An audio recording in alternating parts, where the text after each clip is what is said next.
I call you more than I should. I enjoy our talks. I think you must enjoy because you answer too much. When people ask me to tell them a good tenant story, I tell them your story. All right, hello everybody. We're here, XR Podcast. I think this is our 8th one. It's just me from XR here, but I got three special guests. I got Anthony and Mark from RPM Property Management, Real Property Management, aka RPM, and I got Ron Riccio from Chicagoland Home Mortgage. So, thank you, Frank. Thanks for having us. It's an honor to have you guys here. Anthony, I call him quite often with a bunch of questions about tenant situations all the time. So I'm going to ask you first. So why don't you just tell us a little bit who you guys are, what you guys do? Sure. So we are a full-service property management company. We'll place tenants, coordinate maintenance. We collect rent. We will handle any issues with the property. Anything an owner would do, we would also do. So we do it in full compliance and try to make things go smoothly and profitable for the owners. So you do all the fun stuff? We do all the fun stuff. We take those calls in the middle of the night, but it's something that is satisfying and exciting at the same time. So, and you guys knew each other from way back in the day. Ron has been doing loans for a long time, right? How long? Yeah, since 1991. So I met Anthony. 91. It was either 93 or 94. It had to be. I mean, it's up about 30 years. Anthony started Can't believe it. at ERA in Arlington Heights. Are they still around? They are still around. They did drop the franchise. So you were selling back then. You weren't doing. I was selling. I was investing and selling, and as an investor, that's how I met Ron. And he helped me out with my first mortgage on an investment property. Went very well, and we kept on going. Yeah. What was it? A condo? What was it? I think it was a single family. I think it was a single family that you ended up flipping, and then we did some other mortgages for you at the time. I was rookie loan officer then, probably 2 or 3 years under my belt. So it was great working with you and your family and the ERA team over there. Yeah, we came a long way. Here we are 30 years later. So that was 30 years ago. So how did you end up getting in how did you shift to go from selling to property management? Yeah, so I was building new construction and selling real estate. And after the 2007, 2008 crash, I sensed something was changing in the market. A lot of the properties I was selling, it was hard to get them appraised out, even though I had comparables. What's up? Yeah, well, he had, Ron was there and was able to close deals. Yeah, it was a challenging time after that financial crisis in 07 and 08. I mean, so we saw a lot of extreme mortgage products come into the marketplace, and you had people that had 0% down, you had people that had very low credit scores, and there was a lot of adjustable rate products that would have these starter rates, or they call them teaser rates, where people would jump in and have this low rate for a couple of years, and then it would turn around and it would adjust higher. And unfortunately, the market was flooded with a lot of people that shouldn't have gotten mortgages at the time. So are you talking about an ARM? An ARM, yeah, an adjustable rate mortgage, or Okay, so it's not like what's going on with those. I don't know if there's still those things with the buy downs. It's not different than that. No, buy downs are different. So the way a buy down works is that for the first 1 or 2 years, a traditional 2-1 buy down means that the rate would start 2% below the market rate today. So if the market rate today is at 6.5, the buy down rate the first year would be at 4.5. Second year would be at 5.5, and then the third year through the 30th year would be at 6.5. Yeah, so that's more set. This was like, hey, it's at 4, and then in 3 years, if the rate's 8, that's what you're getting. It was more, yeah, they had okay. a lot of the products, a lot of the adjustable mortgage products had what was called a 5-2-5 cap, meaning the first adjustment it could go up 5 full %, but if it didn't go up that 5 full %, every year after that, it could go up a maximum of 2% per adjustment, and then the lifetime cap was 5% over the rate that you started at. Yeah. So there was a lot of people that, unfortunately, they had 0% down or had a little bit of money down. And when properties started not appraising out, or when there was a lot of foreclosures that happened, a lot of those people decided to say, hey, I don't have any skin in the game. I don't have any money down into the transaction. So they opted to stop paying. And a lot of them used the foreclosure laws and bankruptcy laws to be able to stay in those properties, for anywhere from, call it 18 months to, in some cases, we heard people that were in properties for 3 to 4 years without making a payment. So it became a very challenging time for the real estate sales, as well as mortgages, because, we had a ton of issues on property appraising out and people just being concerned about where the real estate market was going at that time. Yeah. So you seen things were not going good. Yeah, so things were changing. Sales started to become fewer and farther in between. So I started looking into other avenues. And I had a little bit of money to invest because I just sold a new construction. Went to a few franchise shows and was not impressed. What do you mean say not impressed? What do you mean? Like you're not impressed of like what you can make, or just or what they did? Just the setups that they had. There was nothing that really interested me. A lot of these franchise shows had the typical franchises, Subway. So you were looking at anything, like going from sub. Well, yeah, I was just trying to educate myself a little bit and open my eyes a little bit further. And I have a mentor. My father-in-law is actually a mentor of mine, and he is a real estate investor. And my father has always been a small investor, and that's how we grew up. Yeah. Weekends we would, clean up around the apartment building or paint or clean apartments. And then just kind of two things came together.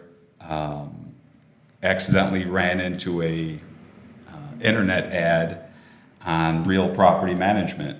And I was like, man, I do management now. And I was helping a lot of my clients with tenant placement. And so I got involved with Real Property Management and wound up purchasing a franchise, and here we are today. Here we are today. And how long ago was that? When did you dive in? That was right around 10 years ago, 10, 11 years ago. 300,000 properties later.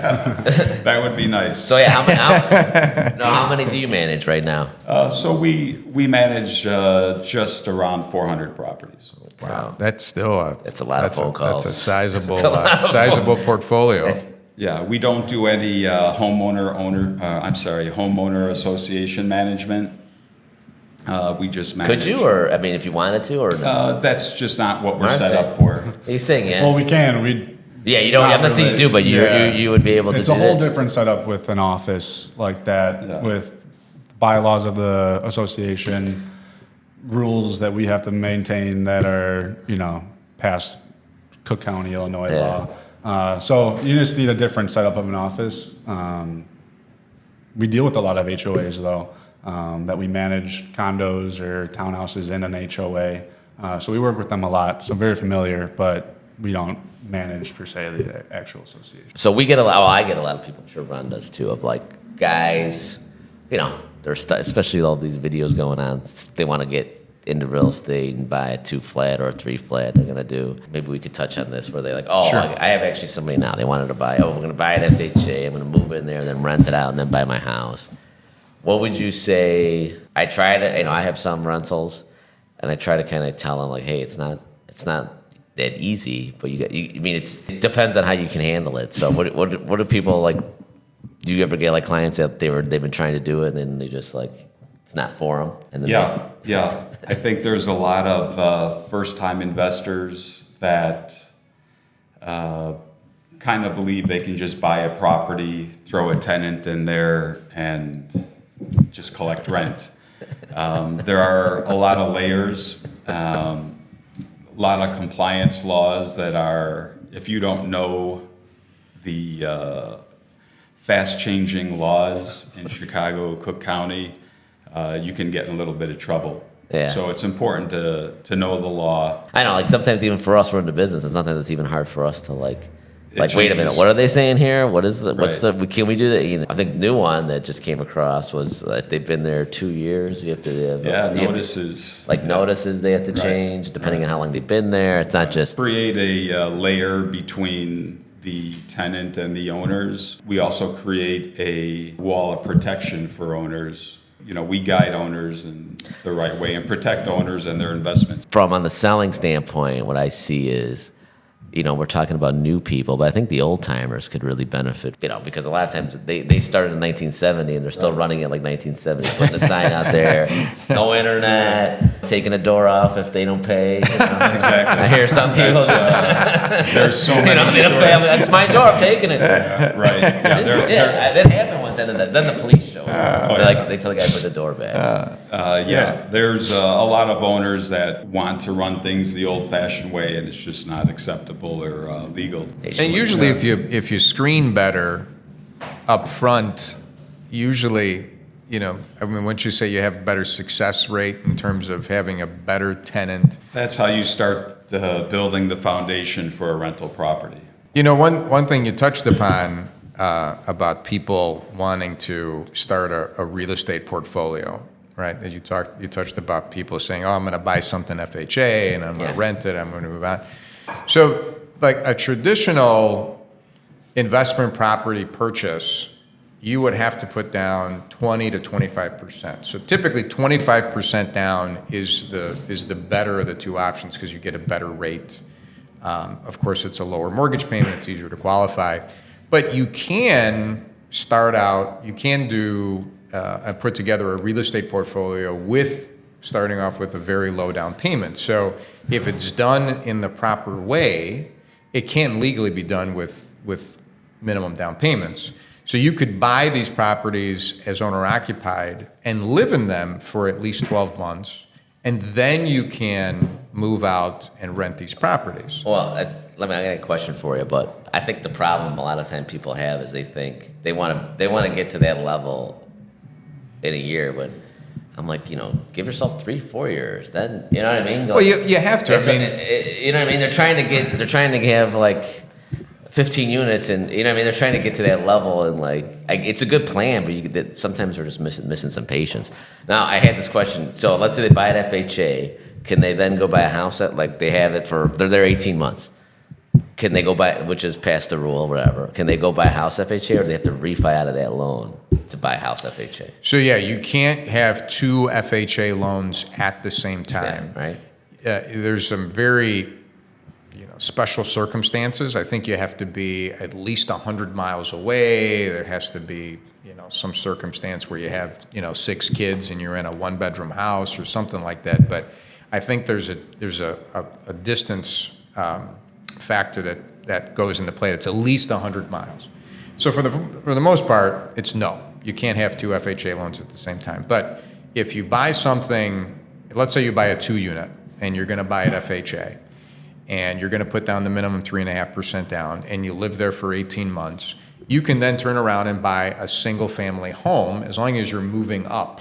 You can't buy a single-family home first and then rent that and say, I'm going to buy a 2-flat. I told somebody that I didn't mean to cut you off, but I told someone, like they were just getting married. I go, why don't you buy the he's like, well, I'm going to buy my house, get the equity out, and then buy. I'm like, nah, you're doing it backwards. It's true, you are, because an underwriter, they have the smell test, basically. Is it feasible? Yeah, Is makes somebody sense. going to go from a single-family home where they have, nobody above them or on the sides, and they have their own backyard? They're going to go from that, and they're going to rent that, and they're going to buy a 3-flat where they're going to live with tenants? People are going to be like, no, they're not going to do that. But if you buy your first property as a multi-unit, and you live there, and you can use an FHA product to get in for 3.5% instead of putting down 25%, and you live there for at least a year, then you can turn around and buy a single-family home. You can buy it with 5% down on a conventional program. Yeah.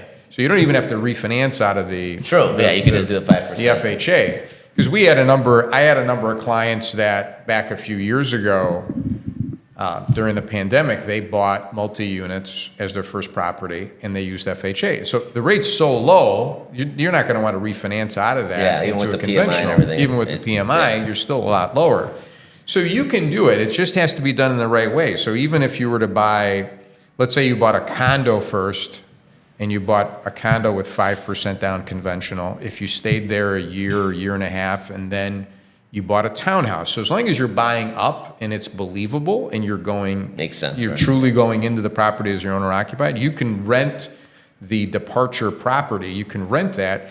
And, after 2 or 3 transactions, you've now built up a nice small portfolio of rental properties, not having to come up with this huge down payment. But like you said, it's going to be a 4 to 5 year process I mean, to it's be able good. to If you accumulate buy 3 properties. places in 5 years, it's good. Like, what are you expecting to buy? 5 places in a year? The rules with FHA, 2 flat, 3 flat, 4 flat, they have the Spread. self-sufficiency. And then conventional, it has to be 15%, even owner occupied, right? So- for a 2 to 4, it's 15% owner occupied? So for conventional, it's 15% down for a 2 unit, Okay, owner occupied. It's Okay. 20% down for a 3 to 4 unit, owner occupied. owner occupied. Non-owner occupied is what? Non-owner occupied is 25% down for multi units. For all of them. For all of So them. if you're not occupying, 25% down. 25% down automatic. Okay. Now, for FHA, you bring up a very good point about the rent self-sufficiency test. So with FHA, you can buy anything with 3.5% down. You could buy a 2 unit all the way up to a 4 unit, 3.5% down. If you're buying a 2 unit, there is no rent self-sufficiency test. And what a rent self-sufficiency test is we will take rents from all 3 units or all 4 units. We'll add those up, and we'll take a 25% vacancy factor. So we basically add up all 3 rents. So let's say you're getting $1,000 from each unit. It's a 3 unit. We take all $3,000, and we take 75% of that, which is $2,250. So it's 25% vacancy factor. This is what FHA does. If your mortgage payment is more than that $2,250, is more than 75% of all 3 rents, FHA will not approve the loan. You could be making $1 million. It's got nothing to do with that. Yeah. The building does not support itself. Yeah, so even if the guy's up making $1 million a year, it doesn't matter. Doesn't matter. So the way FHA kind of looks at this is they say, okay, let's say our borrower who's living there comes into some financial hardship and he leaves and he has to go and move in with family, kind of, regroup and collect himself, and they're going to rent the unit. If they can't keep that property afloat with all 3 units rented, they're figuring they're going to let it go. So they figure a 25% vacancy because they're figuring properties are going to it's turn pretty over. solid. Like if you could, I think if you could qualify for an FHA on a 3 unit, it's a great buy because you're cash flowing 25%. Oh yeah, if you're not in it, it's definitely. if you're living there, if you're in it, you're probably living there almost mortgage free, bills free. So the key, the thing is that we haven't been able to finance many, if any. Not I just- got to go they're- back and They're too expensive. Doesn't So work. you You got to be under I think you got to be at 350ish, yeah. So and it's hard to find. the values are high, the taxes are high. Even if the rents come in higher, it's still, we're not seeing any 3 to 4 unit FHA pass the self-sufficiency test. I mean, it makes sense, but then it doesn't because then they don't do it for a 2 flat. It's like Well, they figure for a 2, there's less units, there's less guess. risk, there's less turnover.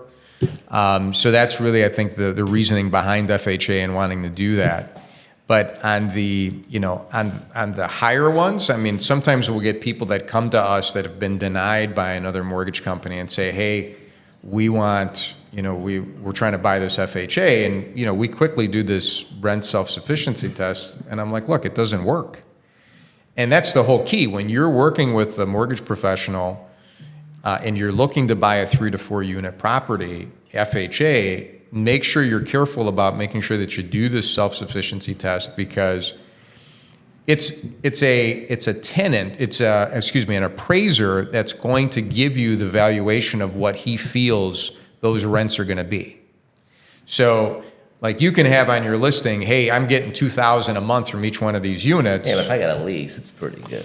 A lot of times when they sell them, they're undervalued. They're under rented. Like, let's say the rent should be $1,200. It's like they're getting $850. So usually they always got to estimate. Right, and which is good from a buyer's perspective. It's good, but if you really want to be conservative, use a conservative number when you're calculating those rents. So if it works with the numbers that are below market, great.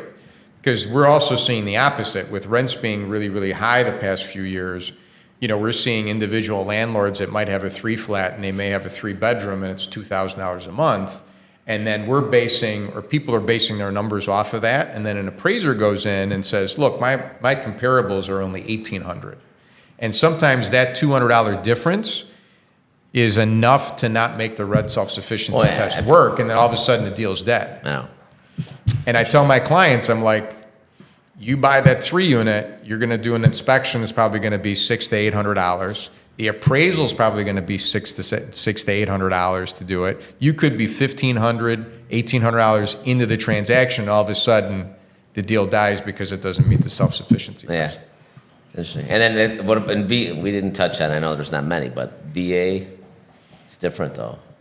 The VA. So yeah, VA, VA is a great. It's a great product. It's 0% down. Yeah. There's not, at least myself, I don't see a lot of vets that are buying multi-units. They're typically, a lot of the ones that I've done in the past. I had one, I sold one and they didn't pass, and then I think they went VA and they were able to get it done. I was on the listing side, so I don't know. They didn't tell me too much. So do they do it? But I think there's a different There's a different formula, but the benefit to VA is that there's no mortgage insurance. So it's a little bit. So it might drop that payment, but they don't have. Do they have self-sufficiency with VA, or are you not sure? So VA, I'm not sure if they have a self-sufficiency test because I haven't done any VA multi-units. Multi-unit, yeah. So that's a good question. I'm going to have to follow up, and then it's good to check up on guidelines. Usually on a quarterly basis because they change them. They change, right. And they don't always make a big announcement to us. Well, like the FHA one, they used to be. If you're changing areas, I remember we used to be able to do it. I know, like I did loans, so I remember people like, hey, I'm in the city and I'm moving to Naperville because of the school. I have kids and I want them to go to Naperville school. Let's just say something like that. That's their scenario.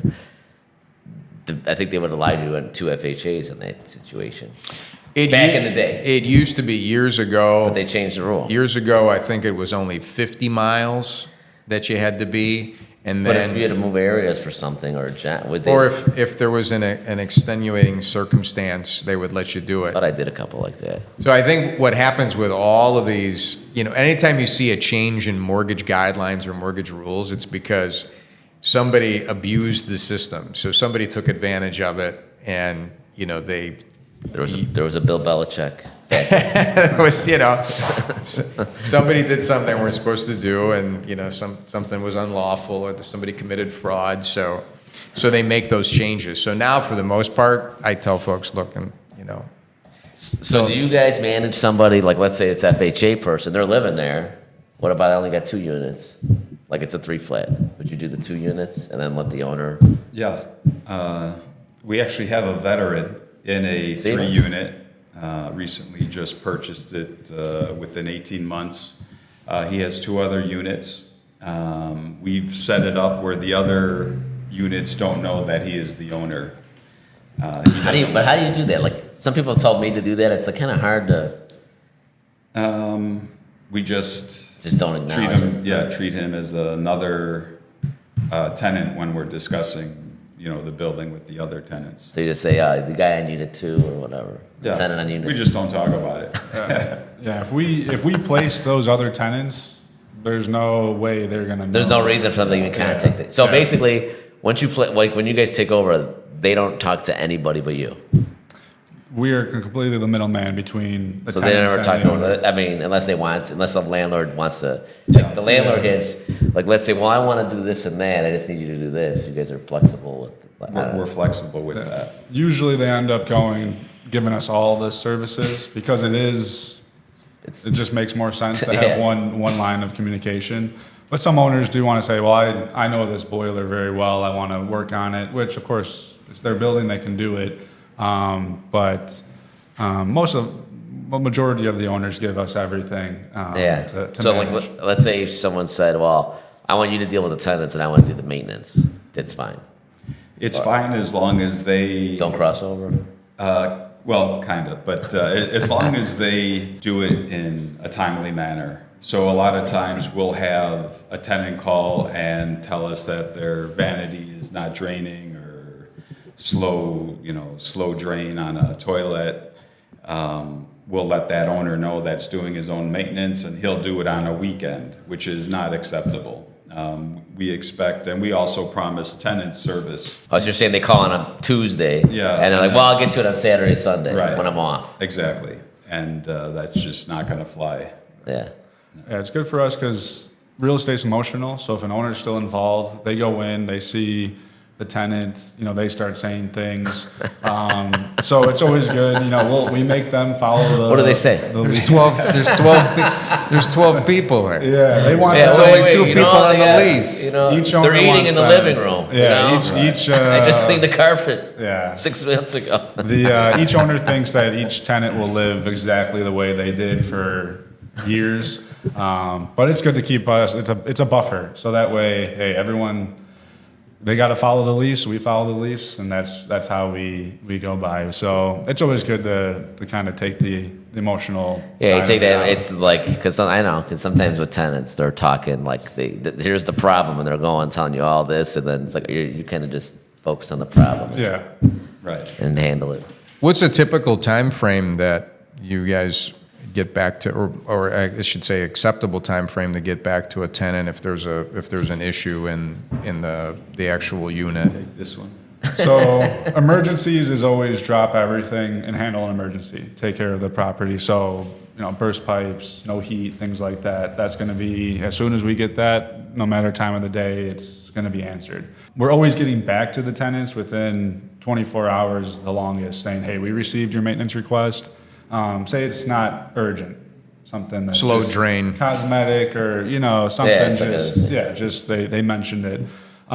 We reach out to them, let them know it was received. We give it to a contractor to schedule. A lot of it goes between the tenant schedule and the contractor. So sometimes the tenants are like, they call us on Tuesday and they say, well, I won't be home till Saturday, just come then. So those non-urgent things are just scheduled. But again, emergencies is always Immediate. drop everything. So yesterday I had at one of my places I had a village just starting to do this inspection. Would you guys handle that? Like go there, meet the inspector, Yeah, we handle. and then the tenant doesn't want stuff fixed. Like Frank, I got the kids. How fast are they making you fix? I got I don't know, paint a ceiling and chain. Those pull chain lights. Stupid stuff. You change those out.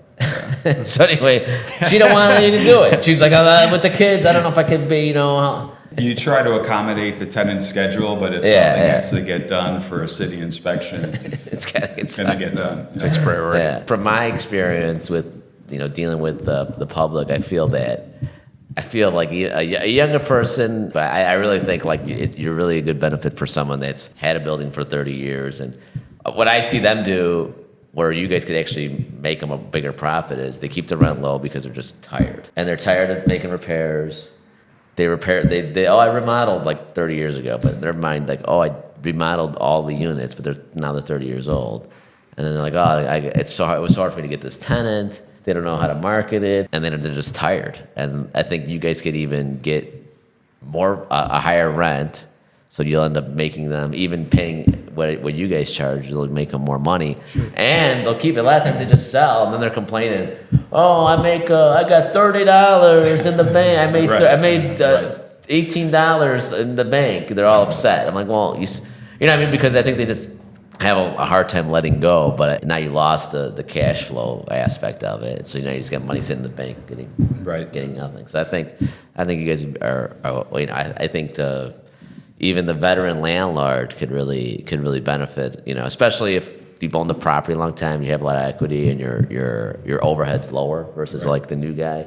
Sometimes Right. they don't have, the numbers are a little tighter. And a lot of owners don't know what rent should be. Oh, yeah, get they don't know. calls and they say, well, yeah, I'm renting my 1 bedroom for 900. That's what they go for. And they don't have the resources we have. And I'm like, actually, you could be getting 1,100, 1,200, depending on the condition of the unit, but they're surprised and they say, wow, they're happy. We rent it out and they're like, I couldn't even imagine getting this much Yeah. rent. And I'm like, you're just market average at this point, which is you have to be. You got to provide a good product, but there are a lot of owners are surprised on what places actually do rent for. So what do you do? Like, let's say I got someone's got a 6 unit and they got 5 tenants in there, and you're like, okay, I'm just done. Like, you guys would just come in and just. How does that work? You come in and just say you send letters, or what happens? Like they sign with you. Well, obviously they probably meet with you guys, right? The owner, we're meeting always, always first. So we want to get on the same page with them. Ultimately, Yeah. they have the property, we're their agent, so we want to make sure they. And you guys don't sell anything. You just Yeah, do it, we're their agent for a leaseholder. So, Yeah. but we'll take over. So they'll provide all the lease documents they have, or at least lease details they have for the property, contact information for the tenants. We will then go to the property, post notices explaining, hey, we're going to be taking over, maintenance requests. We have an online system, so they'll get texts and emails about, hey, if you want to make a maintenance request, online payments. They'll know everything that's going on. Usually takes a month or so for everyone to get on the same page, especially if it's a long-term tenant that has been paying the owner by cash in a mailbox for 20 years. Yeah. So how do they pay? Like, let's say. Yeah, well, they'll pay online. Does Does anyone have like a learning curve with that? Like, oh no, I have to. Yeah, we help them out. We talk, a lot of our admins do take a lot of time on the phone talking to tenants. Hey, you gotta, go Click to this here. link, here's this link. But they get it. And, so once they set up, they love it because they don't have to go. There's still tenants that would go to the bank, do deposit withdrawals, and we're like, you don't have to do this. And they're like, I don't get off of work till 5. I got to get over it. I was like, just set up an online payment and forget about it. Yeah. So then and are like tenants more receptive to it than, because I feel like some owners feel like hard letting go. So are they pretty receptive towards it when it happens, or does it take like a couple months to? Yeah, sometimes it's, the majority are very flexible. Everyone's got their utility bills paid online and that type of stuff, or who they call, and they end up liking us more in a lot of cases because we're quicker. We have more systems in place to be more responsive, depending on what their current or their last setup was with the owner. Sometimes you leave a voicemail. A lot of great owners out there, but some they work 9 to 5s as well, so they can't respond till later. We're working all the time and getting. And I feel like maybe they're more open with you guys because they don't feel like, because like we were saying before with the emotion, like the owner maybe, oh, am I going to offend the guy? Is he last time he got upset, or this is the second time it's happened? Yeah, You know? yeah. It's good for both sides to not feel so connected with each other, like you're doing each other favors, this, that. It's a contract. A lease is a contract 2 ways. You got the owner, landlord has to do what they got to do. Tenants got to do what they got to do. Yeah. And we explain it to them, and they know, and they see from our office that we want to get everything handled for them. So it's easy, once we prove to them and get trust with them that we want to take care of the place. We want you to enjoy the rental. You still have to do what you got to do. So if we go in and it looks like you're not taking care of something, we'll talk to you about it. But they see we're not. Yeah, but that's too tough hard though. on If they're not taking care of something, like at what point, You try to get ahead of it. You want to get in there. We do inspections throughout the year. So. Oh, do you? Yeah. So. every place, or just really? Yeah. We'll go through. So you want to get ahead of it. So Tight if you ship just over see there. someone, hey, there's the leaving trash, like a back hallway with stairs. A lot of tenants don't. In the winter, we'll put the trash back there just till they go to Yeah, their next car. time yeah. Yeah. So, but that's often how you get, insects or things like that. So we talk to them first and just explain, hey, we noticed this. Just don't do it. Just let this is why. Can you just take it out right away? Yeah. They're all open to it. We're not telling them how to live. It's just about taking care of the property. So we just say, hey, if you do that, if we keep noticing it, it's going to be a different conversation. Just say, hey, by the lease, you got to take care of the property. But everyone gets on the same page. There's rarely a time that it really comes to a standstill of like, I'm not going to do this, I'm not going to do that. Really? But yeah, it's everyone wants a nice place to live. They got to take care of it, and we got to take care But I of it. mean, there's always that fear of someone not paying. Like, then what happens? You have to, you know. Yeah. Well, that's the same, right? Whether you have a property management company or not. I mean, that fear never goes away. Yeah, that It's never always goes away. the So, same, like, but- did you ever? I mean, obviously, you have 400. I'm sure there's a time where someone didn't pay, and then you had to. Sure. I evict can touch them. on that. So basically, our process is rent is due on the 1st, late after the 5th. If they haven't paid on the 6th, we do make a courtesy call, text, or email saying that if they do make payment by a certain time on the 6th, that we will waive the late fee. We do get a lot of payments on the 6th. A lot of people do just sometimes forget about rent. Yeah. On the 10th, if they still have not paid, they'll get a rent demand letter. But on the 7th, 8th, and 9th, they will get calls and emails and texts regarding past due rent. If we have no arrangements or payment plan by the 15th, they'll get a 5-day notice, and then we'll start the eviction process 5-6 days later. I mean, and then sometimes you've had to go all the way, right? And evict. We have gone all the way, sure, quite a few times. What's usually the reason? They just. I mean, obviously, the obvious reasons are job loss, money management is probably the Biggest culprit, but biggest culprit of not paying rent. yeah. And then, I mean, obviously, you guys are doing the screening, and I mean, you can't predict the future, but probably, you know, that helps. And Yeah, we reduce the probability of a non-paying or slow-paying tenant. yeah. And we've got a great system that reminds the tenants that rent is coming. We can take any form of payment. They can go to a Walmart, 7-Eleven, Really? and pay rent, and it goes directly to our account. Wow. Yeah, it's a nice setup. I think it's great having a property management company like you guys have, because I mean, one of the points that Mark touched upon is that, you know, especially if you have, you know, maybe it's a landlord that's had the property for a while, they've been doing it themselves, and maybe they're undercutting themselves in terms of the rent. Sure. So in the scenario you were talking about, all of a sudden it's like, you know, everybody's worried about, hey, what do I got to pay? What do I got to pay you? That's what's coming out of my pocket. So all of a sudden you've increased their rent by, you know, 15 or 20%, and that not only makes them more money, but it covers your fee. So they're actually making more, and they don't have to worry about Yeah, doing less. managing the property. Right. And when you get into a situation, at least for me, I still have a rental property, and I've owned rental properties for the last 30 years. Not many, just a few that I've had, a handful. But if you do get a tenant that doesn't pay, having a property management company is better, because you guys are making sure you follow all the right procedures. Right. In terms of giving somebody notice, or if somebody has If to you be. slip up, that's where you get in trouble, or That's that's where where- you lose the case, or whatever. Exactly. Or now, you know, a 4 or 5 month process becomes a 10-month process. Exactly. A lot of times when the owner and tenant, self-managed owner, they'll break down communication. And then once that happens, it's very difficult. What do you mean breakdown communicate? Like Well, they just, tenant and owner will stop talking to each other. And then we'll get hired to basically get that tenant evicted or work things out. A lot of times when we introduce ourselves that the owner hired us, that tenant will either pay or skip out. yeah.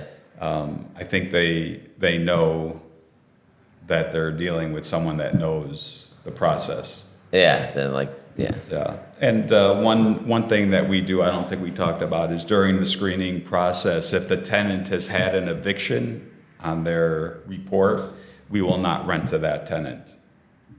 So yeah, so you guys check all that. So yeah, let's do it through it. Like, so basically to screen them, I mean, is it owner discretion? How does that work? Like, when no, so or we- you guys have your own thing, like this is, if Yeah, you're gonna we go set with a us, standard. this is how it's gonna be. Exactly. We set a standard. If the tenant qualifies under our standards, then they'll get the To apartment. get the apartment. Yeah. And that's it. Yeah, I know, it is tough. Like, that's why I call you more than I should. You I like to- enjoy our talks. I think you must enjoy because you answer too much. I'm like, oh, you must, yeah. When So- people ask me to tell them a good tenant story, I tell them your story. What do I do? Actually, all my tenants are pretty good. Yeah, the tough ones for me are like the tenants in between each other. Like I had one guy smoking downstairs, and he was complaining, and then the lady was complaining him smoking. He's denying it. It never ended, and then until he moved out, I mean, it just was like they're fighting. I'm like, there's nothing for me to fix. Like, what do you want me to do? Yeah, a lot of the tenants look to us for the answers.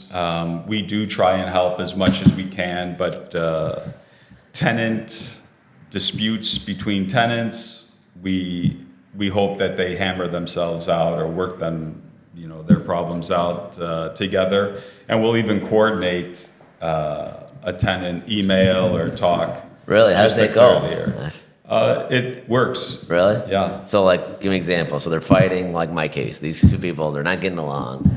And I'm gonna say, like, hey, why don't we all meet? Is that what I'm doing? No, we don't coordinate a meeting, but I would send an email to both tenants, and then they hash it out or just discuss it. We're in the loop, and then we kind of monitor that conversation and throw in suggestions and anything that makes people living together. I mean, they're in a multi-family building. Yeah, You gotta be able to. it is what it is. It's part of living. There's noise. You're gonna hear footsteps. I didn't see anything for a condo. I mean, someone's gonna walk Sure. by. If you don't like the guy across the hall, you're gonna bring your groceries in. Exactly. He's gonna come out of there, and it could even be the neighbor. You see those, Exactly. your neighbor. Yeah. Putting stuff on your side of the lawn. I'm hearing about this new loan for investors. It's like a DCRS or something. You heard about that? Yeah, DCRS. It's basically We should put this it's a bank statement loan. So Like a no-doc or is it's that- like a no-doc. So basically what happens is that they look at your bank deposits for 12 months or 24 months, and that's basically they'll take an average of those 12 or 24-month deposits, and that's what they'll use as your income. Gotcha. So if you're, let's say you're a landlord and, you have, a number of rental properties that you own personally, and this is your only source of income. But when you do your taxes, let's say you have a lot of depreciation or a lot of one-time expenses that have really brought down, let's say, your income, a lot of times they'll use this bank statement loan, and they'll use, because what's different about this than it was back, like, let's say in 2008, 2007, when we had these no docs, is that you didn't have to provide anything. You didn't have to provide any bank statements. You didn't have to provide any tax returns, Just But- 25% down. Well, even back then, we had no docs that were 5% down. Wow. And then some of the BC products, some of the subprime stuff that didn't have very good credit, some of those had 0% down. So you were zero down, zero documentation. As long as you had a pulse, Right. they were giving you the mortgage. So now these are definitely a little bit more riskier, but if you don't have the asset, if you don't have the deposits to show that you're actually making this money, they're not going to give it to you. So these types of loans that you're referencing to are going to come at a premium in terms of the interest rate. So you could see that if we're in the sixes for a regular 30-year fix, this could be in the eights. Wow. Could be in the eights. So it could be a little bit higher. It's a situation where sometimes people utilize that just to get into a property, or if they needed to cash out, and then later, once they kind of get their income to where they can show more income on their tax returns to where they qualify, then they refinance into a conventional 30-year fix. So it's not a product I haven't funded any of those. A lot of my clientele is just the straight, W-2 or, off the income and whatnot. But there are almost every investor, lender that we deal with offers, this bank statement loan. Right. It's good. I mean, if you have somebody that wants to buy something or you get a good deal, Well, but you're looking at 20 to 25% down. So there's skin in the game, which is good. And I always said, even prior to, the financial crisis, is like, A no-doc loan should be for people who are self-employed.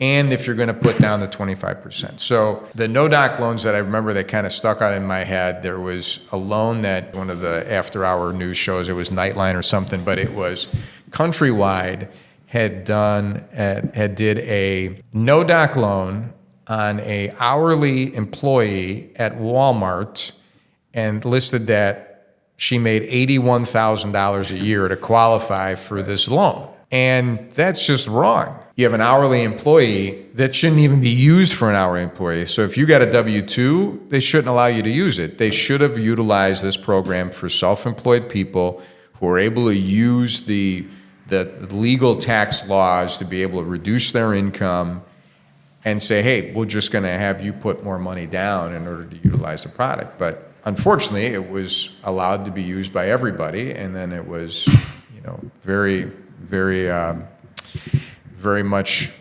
abused, right. And that got us into the situation that we're in right now. So it's a much different landscape now, excuse me, for real estate, to where now we have, of course, a lot less inventory on the market. We have a lot more buyers, but that is probably going to start leveling out here at some point soon in the near future. That's good. That's good. So those are. I mean, well, there's people that they have money, but they just don't have like the W-2. I mean, then you get someone with no money, they get approved. Someone with that has a lot of resources don't. So sometimes I can see where it's like, well, what the heck? I got. It's pretty much now. It's all income driven. So you could have $1 million in assets. You could have $1 million in cash in the bank account, and if you're not showing enough income, we're not going to give you the loan. Oh yeah, I know. But you can have a 3% down, no money. 3% down conventional, where the seller's going to pay the closing cost, and if you've got that W-2 income, or if you make enough income that we can prove, we're going to give you the loan. I know. So it's income driven. This is how it is. Before people, some people think like, oh, I'll put more money down. They'll give it to me, and I got this in the bank, and I make this by tips, and it's like, well, it's true. I know you're in a good spot financially, but unfortunately, it doesn't pan out in the loan world.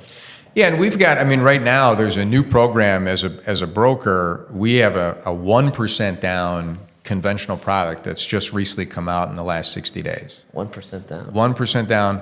It's a 3% down product, but the lender kicks in the other 2%. It's only available through mortgage brokers that work with a specific lender, and I can't tell you who that is. You got to call me. I started in 1991 as a loan officer, and it was about 10 years later, in 2001, I started my own company. So I've been in lending for 32 years, and I've had my own small business for 22 years, and met Anthony early on in my career. We had very similar backgrounds. Both of our families were in construction. I think father was a bricklayer, and right. my dad's a carpenter, and my dad has done a number of flips, in terms of stuff that he would do on the side. So we had a lot of similar backgrounds, and he was actually, at the time, I think my dad was doing a couple of flips at the time on the side. His father was doing a few, and then I financed a few for Anthony, and our, that's how our relationship started. He's almost done paying it off in 1994. He was saying when he came in. He just made his last payment. It's 30 years. We're going to do it here. 30 years later, that's right. We're going to have a mortgage payoff party next. So. And then you had, so you've been in it, and I saw your son's kind of brought on board. He is. So my son Francesco he's doing this with me part-time. So he's decided to get into it now, as his age group is now beginning to move on and beginning to buy homes, and That's smart. So That's he's good there to help him finance that. So he is working with me part-time, and he's been doing a great job, and he's very ambitious, and likes doing what his dad does too. So, but he's got you to lean on if he runs into Yeah, it's been great doing it with him. He does it. He's a financial analyst full time, but he does it with me part time, which is great because he's got that finance background and what we do. So it's been great. It's been great working with him. So hopefully that's going to continue. So what do you guys, I don't know if you could relate to this, but back in the 90s compared to the business now, is it similar how it works, or?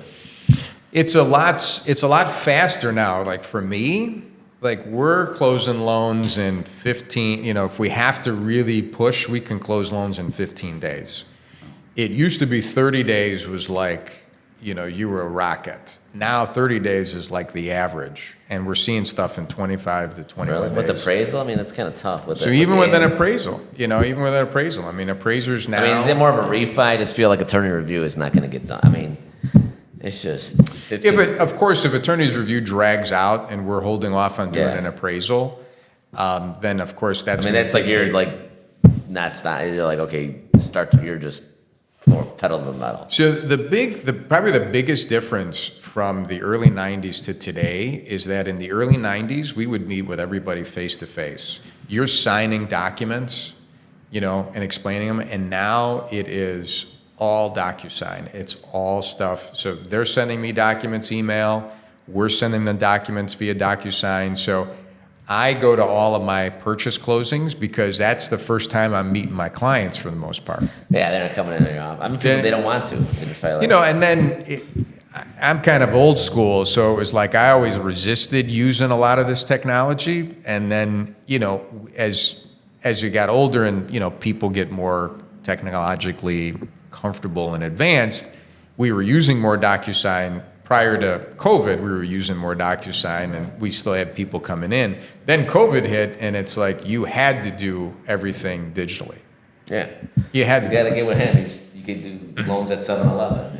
Walmart. Yeah, they could drop earnest money off now. I was at going to 7-Eleven. ask him if he's beating people to sign leases. They're paying at 7-Eleven. But it's definitely a lot different, and it's a lot faster. It's a lot less personable, and Yeah. that's why I like going to closings. So I mean, Yeah, it was tough. I mean, I'm always in front of them, but like when you close and when I wasn't allowed to go, it was weird. It was like there was no closure. It was like you would do a walkthrough, like, all right, see you, good luck, and it was Yeah. like, okay, what I mean? Did you close? And you're on the phone. It was kind of even it for was a us, little lame. if for us it was like, you like to be at a closing, in the event that there's a change or if something is missing, you want to be there for your customer to reassure them that, hey, I'm here. If you need anything, I'm going to be able to make a quick phone call. And there's even times where sometimes a closer might say, hey, I don't understand the particular breakdown of a wire. And then I get on the phone with the lender right there, and she's saying, hey, thanks a lot for being here. I could have been tied up for 2 hours trying to get this little one item fixed. But you're right. When they didn't allow you to go to closing, it was kind of odd. It was just like, I'm typically in a suit 4 days a week. I had to and it was wear like, pants, dress shirt. I wore it, the first couple of weeks during the pandemic, I still had the suit on. Then I'm like, Sit at home. nobody's coming in. I'm gonna switch. I'm gonna go casual. What about advice for tenants? A lot of times people they wait. I feel like sometimes I get frantic calls from tenants. By the time I get them, they're like, they're struck out on trying to find a place themselves, and it's like, when do you got to be out? You're like under the gun. Like, why did you wait till last minute? Yeah, we kind of preempt everything with tenants, so they, we reach out to them before the lease ends. Yeah. Remind them that they should give us notice. We walk them through the whole process. We have a team that helps them tremendously. Yeah. Do you guys report to any of the credit bureaus, tenants, and if they're paying on time? But I mean, that's good Yeah. and bad. I mean, if you got somebody that's paying good, I mean, like you were saying, they benefit. Some of the tenants actually request that we do report, but yes, we are reporting late rent. oh, that's great. I mean, not great. I mean, it's great if they're It's great reporting if good they're and reporting stuff, current but- rent. That's what Ron That's would true. say. But for people looking for a unit, have your documents ready. That holds us up the Yeah. most. We get an application submitted online, but they didn't upload any of the documents required, like income, statements or from your employer. And then we wait a week, and then they get it, and we're like, well, it's been rented, or that's it. So if you can have everything ready, it really puts you ahead. But again, Or now the rent's double. Yeah, right. The market's moving fast. yeah, moving fast. So, but yeah, that helps us a lot, and to We want to get a And- response back to them if they're approved as soon as possible. So we would love if one day we get everything, run it, and we can approve them. And you're putting, like, if you got a rental, you're listed on all these different platforms and stuff like that. Yeah. You're not just, so. And it's a great time too, as you guys have renters that, and especially as rents now are going up, as you guys maybe get renters that are leaving the market, wanting to maybe consider purchasing, that's a great segue for me, because especially if they're ones that are they're reporting that they're paying on time, those are people that we can potentially start to put in the pipeline even early, even like, if they're thinking about, say, 6 months from now, I'm gonna potentially start buying. We don't want to take any clients away from you, because I'm sure you have people that are, constantly coming Sent in. your way, yes. But it's good. I mean, this is it's a good roadmap for somebody that doesn't want to be a renter permanently, that eventually wants to be a homeowner. Those people can come to us. They can come to me anywhere between 6 to 12 months prior to, because we like to pull a soft credit check, and we like to look at what they have, because we can make small adjustments. Like if they have a collection that, and a lot of times it could be a $50 medical collection that could knock your credit scores by 75 to 100 points down below where it should be. And sometimes you can call them, pay that, but not only pay that, but you can get what's called a deletion letter. So if you ask them, the key is you ask them for the letter before you pay for it. Say, can I get a deletion? If I pay you this, if we satisfy this, can you give me a deletion letter? If they give you that letter, we can potentially go back to our credit company that we use and do what's called a rescore. So they'll take that, they'll remove it from the credit report, and then they recalculate the scores based upon it not being there. So that all of a sudden can boost up a score and put them in a very good situation in terms of them getting approved for a mortgage. So sometimes that could take 2 weeks, it could take 2 months. Sometimes you just may have a lot of excess debt that you need to pay down in order to get your scores up. So we like to see people early on and kind of get them into our pipeline and kind of work through like an early pre-approval process. And then once we get them done, then we hand them off to Mr. Frank over here. So we got he's not giving you no deletion letter, so. So rates as of today actually moved up into the upper sixes. And right now, Before, I thought they were like 6.5 last I looked. they were, I mean, in the last, let's call it in the last 60 days, for certain programs, they actually, there were a few days where they touched below 6%. So depending upon if you had a large enough down payment and if your credit scores were above 780, and in certain programs, there's certain first-time homebuyer programs, or if you made below $84,000, you were able to get into this program where we've seen rates below 6% for a short period of time. Now, with recently what's happening with the banking crisis, as well as what's happening with this debt ceiling concerns right now, if the debt ceiling doesn't get passed, the concern is that we could see rates spike up as high as maybe 8%, and we could see some real severe pullbacks in terms of the market, in terms of equities. That equities could go down. Although we're about a week away from this, I feel somewhat confident that they're going to put something together here in the next 2 days, because it's going to take another 3 days to get through Congress before it gets signed to make sure that they can get this passed for June 1st. That being said, we saw CPI, the Consumer Price Index, which is a retail inflationary indicator, come in this month in May 10th. It came in just below 5%. It came in at 4.9. Last year in June, CPI was at 9.1%. So it's down, roughly 45% from where it was last year. We're expecting to see rates, the CPI again down in June and in July, and that by the end of the year, we're going to see the six handle on rates right now be closer to 5%. And it's all because of where inflation is. So it's not a matter of if rates are going to come down, it's just a matter of when. So if inflation comes down, rates are going to come down. Isn't it down by now? Like, isn't it inflation? Is it still? The CPI is 4.9%. The Fed's target, they want to be around 2%. So they still have some work to do. But right now the big debate is the Fed going to raise again, or are they just going to hold where they're at? Because it's already pretty restrictive. And when the Federal Reserve makes a move where they increase rates, it usually takes about 6 months before you actually feel the effects of it in the economy. So, they've had for the last 6 months, what they've done really hasn't been felt in the economy. There's also 43 million student loan holders that have had their student loans on hold that are now going to have to start paying in the third quarter. So these are all kind of restrictive things that are going to happen to the economy. So a lot of people are concerned the Fed's overdoing it. We're going to go into a recession. If that happens, again, that's even more supportive of rates. Yeah, if recession rates should drop then, right? Exactly. If you were to look at a chart of there was a chart that I saw that was really interesting. All the recessions over the last 50 years, and you take out the financial crisis of 07, 08, or 08 or 09.